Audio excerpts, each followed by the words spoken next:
Hi, I'm Per and let's do a tutorial on, or an introduction tutorial to acids and bases. Okay, so acids and bases. So this is going to be just an introduction. And in this tutorial, I'm just going to talk about Arrhenius acids and bases and Arrhenius electrolytic theory.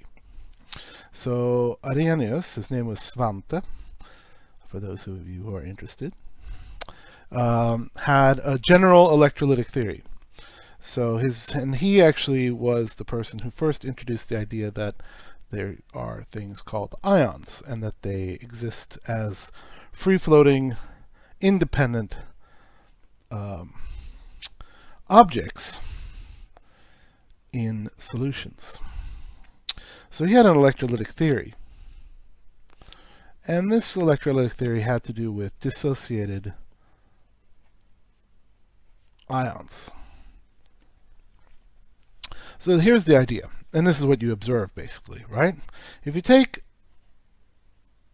something like sodium chloride, which is a solid, and you drop it into some water, bloop, right? And everyone's done this. His idea was that these ions that the sodium chloride separated into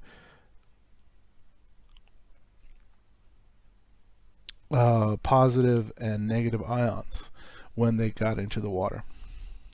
And the evidence he used for this was to look at the conductivity of water, or the conductivity of the solution. So he would have this little electrode, and he would measure the conductivity of the solution. And by looking at the conductivity of the solution, he would look at this conductivity meter and said the more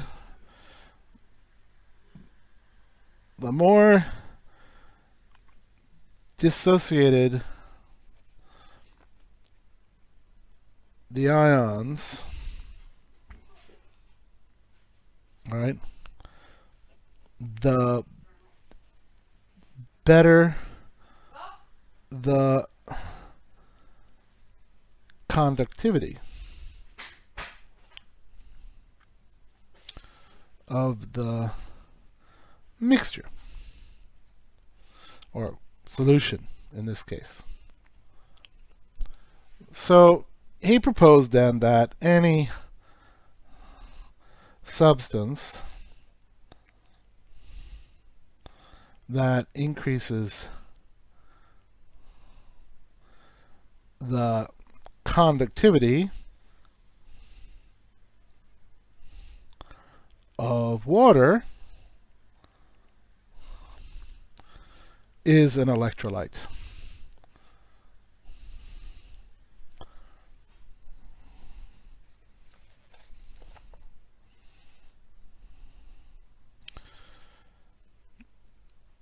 And this has certain consequences, because basically what it builds on is this idea that there are these dissociated ions. So if you think about the theory then, if you break the theory down, you have two different aspects. You have what you can observe,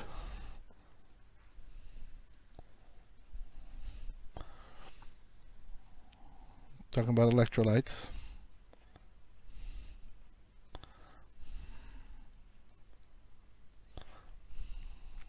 and then you can have your theory,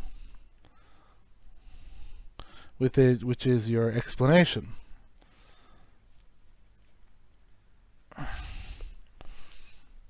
And what he basically said is that he has the following, and he said that there are strong electrolytes and there are weak electrolytes, and that you can distinguish them by how they behave.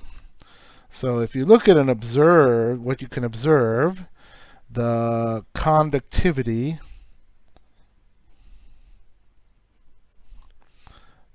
of the solution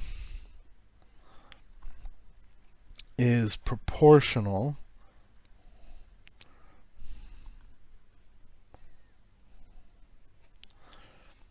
to the amount, which is the moles,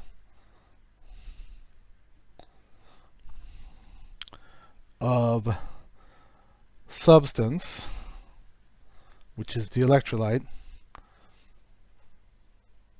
added. But when it comes to weak, then, you can say that the conductivity of the resulting solution, or the solution, is not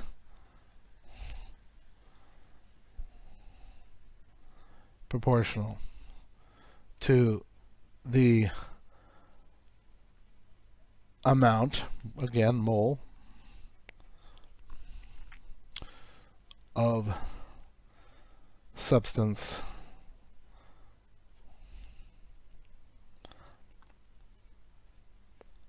added. And it's usually less. It's always less, actually. So what's the explanation then that Arrhenius provides? Well, he provides this thing where he talks about that the substances are dissociated into ions. So strong electrolytes, if you have a strong electrolyte, right, back here, strong, right, are substances that dissociate completely into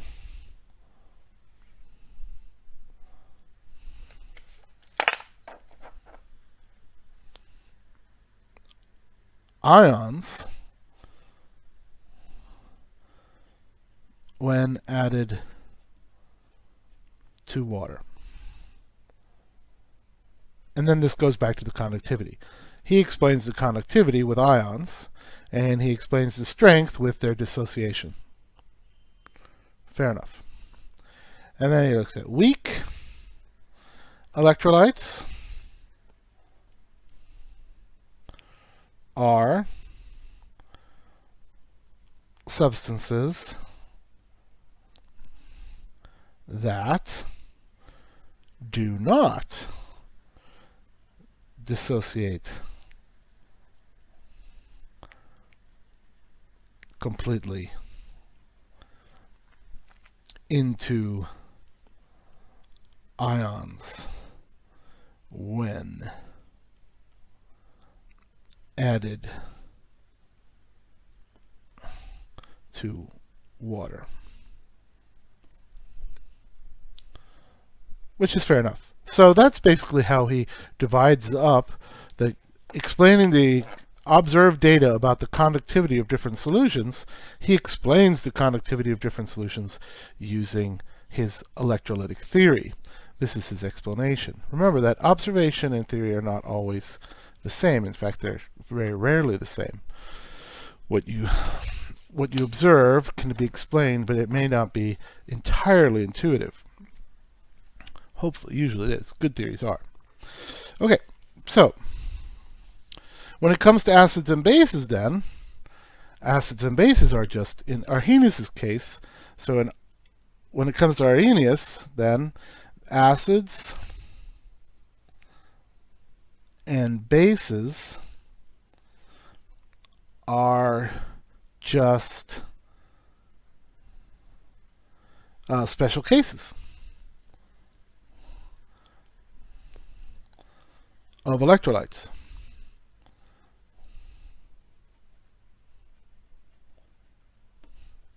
Right? So they're just a special case. And I guess cases. So an Arrhenius or Arrhenius acid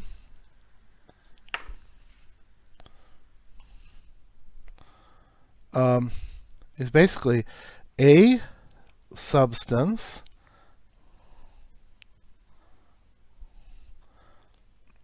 that increases the H plus ion concentration, right?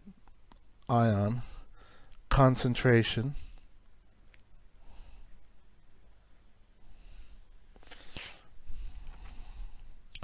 when added to water.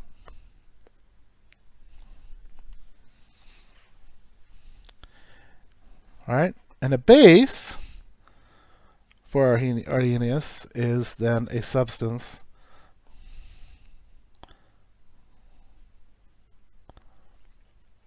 that increases the OH minus ion concentration when added to water.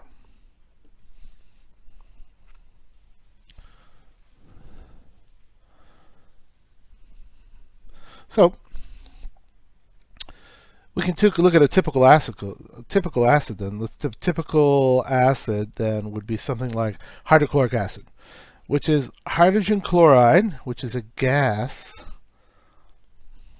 When it's added to water, Arrhenius' explanation is that it dissociates, forming hydrogen ions and chloride ions that are dissolved, so they're aqueous.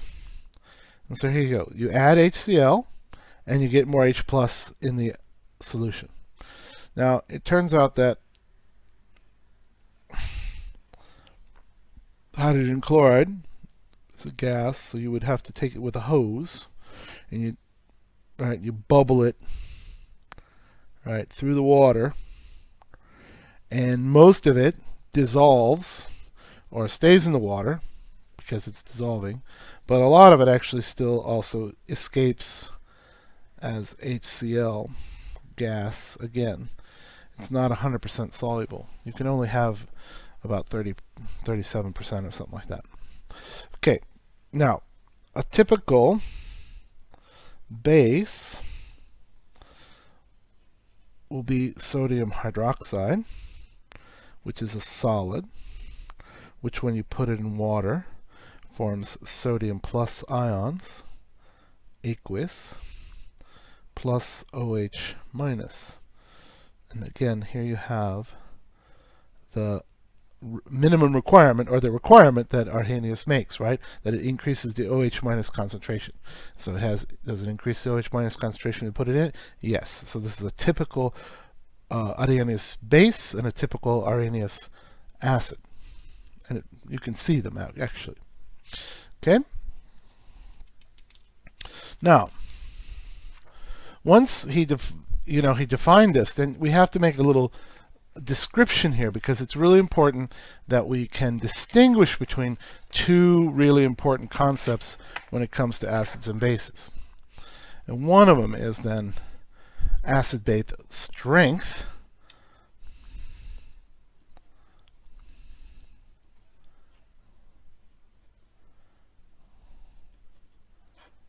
right?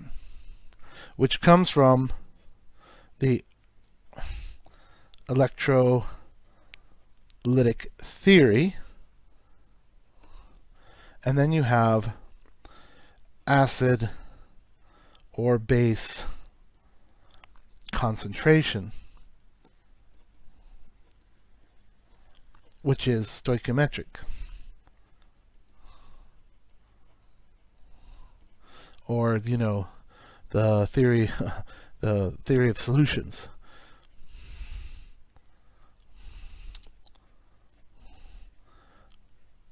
If it's a theory at all, I don't know, but we'll call it that now.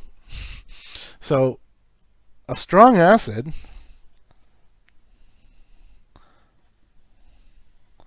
or base dissociates completely. Whoops.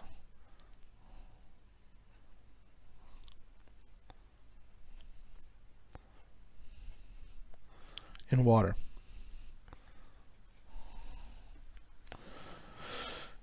Into ions, right? So it is 100% dissociated. Whereas a weak acid or base does not.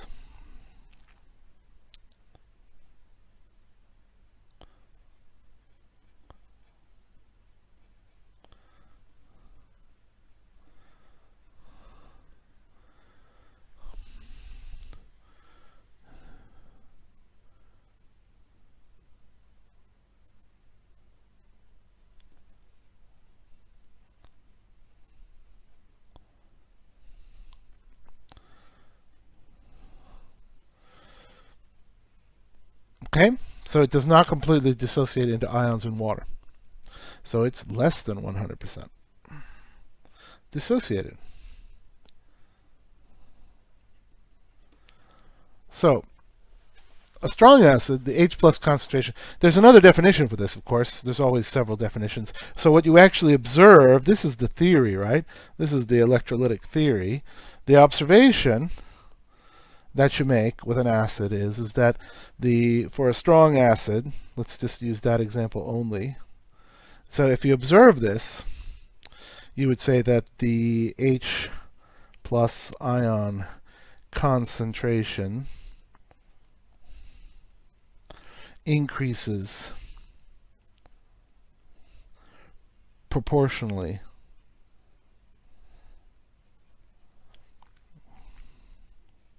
right, or in proportion to the amount, and that's moles again, of acid used to make or to prepare the solution. This is what you would observe then, right? So that as you add more acid, you get more H plus. They're directly proportional to each other, because it's dissociating 100%. On the other hand, if it were a weak acid, it would not be proportional. You would get less acid than the amount, or less H plus than the amount of acid added to this to make the solution. It's an important distinction between observation and theory here.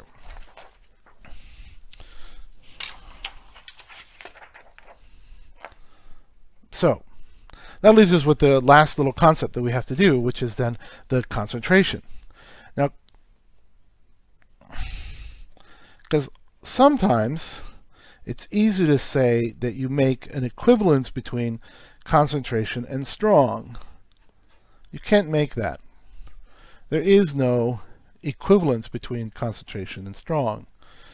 The concentration, right, is basically the amount of solute, in this case the acid or base, right,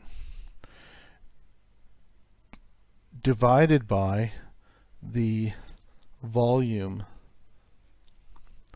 And usually this is then the total volume.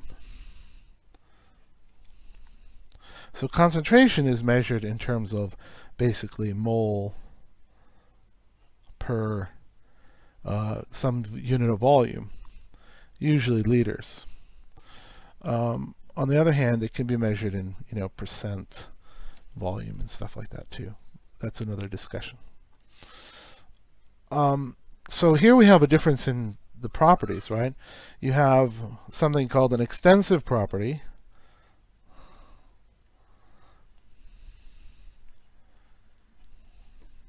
and extensive properties are ones that, right, increase as the amount of stuff increases. So concentration literally goes up as you add more stuff. Whereas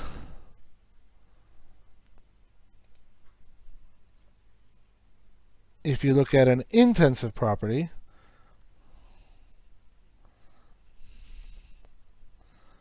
right,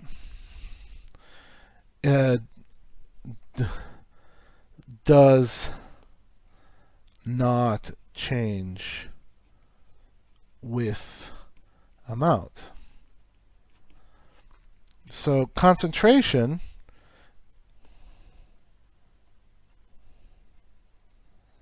is an extensive property. It extends with the amount. It extends as the amount of stuff extends. This is an old word from the early parts of science. But an intensive property does not change. So acid and base strength is not dependent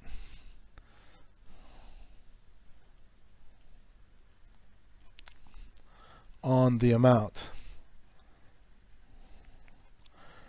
It is a property of the substance itself. Thank you for watching.